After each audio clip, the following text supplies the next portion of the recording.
This is what we ended up with for the kitchen cabinets and countertop, and it turned out pretty well. We started by choosing the sink to be in front of the window and then took all measurements from the exterior door to the garage entry door. We took those measurements to a hardware store that sells cabinets and looked at different size options for different kinds of cabinets and drawers.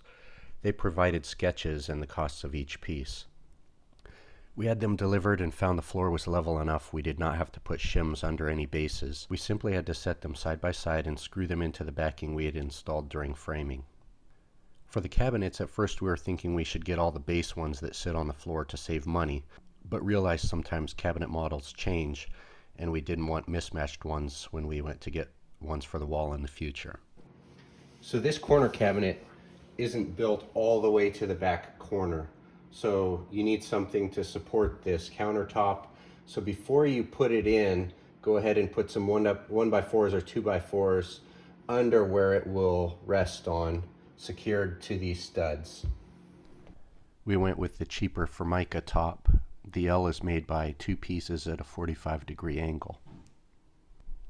A silicone bead in between the two pieces at the joint, and it sealed nicely. In the bathroom, we also put in the cabinet with sink. Then we chose some bathroom lights and kitchen pendant light and required smoke detectors. The plumber and electrician could finish out their jobs. They did, and we paid them both their contracted prices.